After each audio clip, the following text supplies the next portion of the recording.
History shows that in every generation that has ever existed, the number of people who pleased God have always been a very tiny minority. On the other hand, those who displeased God have always been the majority. I'm therefore convinced that if in these generations all leaders were to be chosen democratically, no righteous person would have ever occupied a position of leadership. Democracy would have always delivered rulers who were rebels, companions of thieves, lovers of bribes, and those who chase after gifts. That is the ones we describe as corrupt. We would have always had rulers who do not defend the cause of the fatherless, who do not hear the case of the widows, and so forth and so on. And as a matter of fact, today, these are the kinds of leaders we have in many of the countries that claim to be democratic, most especially in our continent, Africa. Why? Because in democracy, it is the numbers that matter. And the majority, regardless of whether they are fools or wicked, will always rule the minority. Someone has actually defined democracy as the operation of the minority by the majority, which makes democracy sound a little bit ungodly or a satanic principle. When the majority are wicked, naturally they will choose one of their kind to rule everybody in the land. And do you know what happens when the wicked rule?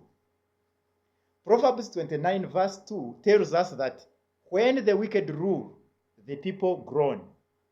And that's why I agree very strongly with someone who said that never underestimate the power of foolish people in large numbers. They can actually swallow you alive. Why then do people advocate for democracy when God himself has never been democratic? Does that sound strange? In the kingdom of God, there is no democracy. What is right, regardless of whether or not it is supported by the majority. And this makes me think that if God was an American, he would never have joined the Democratic Party. I would therefore not have been surprised to see him campaigning or voting for John Donald Trump.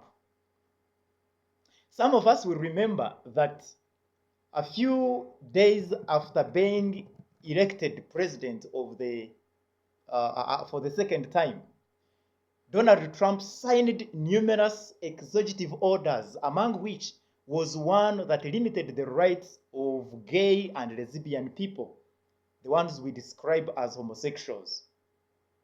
This move, I think, could have put some smile on God's face, because those of us who read the Bible know that homosexuality was one of the sins that caused God to destroy Sodom and Gomorrah with the rain of burning sulfur. We find that recorded in Genesis chapter 19, verse 23. Though I'm sure God would have loved to see homosexuality outlawed completely in America, he could have commended Trump for taking the first step in the right direction, however small it might seem. Because every step we take in the right direction pleases God. Shortly before the destruction of Sodom took place, we read that God sent 3 men, actually angels, to assess the extent of wickedness prevailing in the city. He did this because too much outcry had come to him, and he wanted to know whether this was an exaggeration or not. While revealing to Abraham the secret behind these men's visit, the Lord said, "The outcry against Sodom and Gomorrah is so great, and their sin so grievous, that I will go down and see if what they have done is as bad as the outcry that has reached me. If not, I will know. We find that recorded in Genesis chapter 18, verse 20. This statement begs the question, from whom did this outcry come? It definitely could not have come from those people who were engrossed in sinning. Most likely, the outcry was coming from the minority God-fearing people who probably were suffering under the hand of the wicked rulers democratically elected. I do not know for sure, but this is a possibility. We are told that the two angels arrived in Sodom in the evening, and Lot invited them to spend the night with him. We are told that men from every part of that city, both young and old, surrounded Lot's house and called to Lot, "Where are the men who came to you tonight? Bring them to us so that we can have sex with them." Can you imagine? I'm even wondering how they came to know about these men. How they did come to know that they were here in Lot's house. Whether they had an intelligence network that gave them information about any male newcomer in the city, I do not know.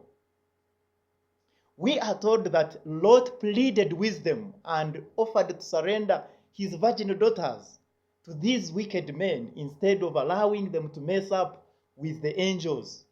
But they insisted that they wanted to have sex with these men. Such was the level to which Sodom's sin and wickedness had risen. And at this point, God could not hold his anger anymore. He now knew that actually the outcry that had reached him was not an exaggeration. He had seen the situation firsthand. So the angels told Lot, "Get out of here, because we are going to destroy this place." The outcry to the Lord against its people is so great that he has sent us to destroy it. And what do we hear next? We hear that the city went up in smoke and everyone got destroyed except Lot and his family. And what does this teach us?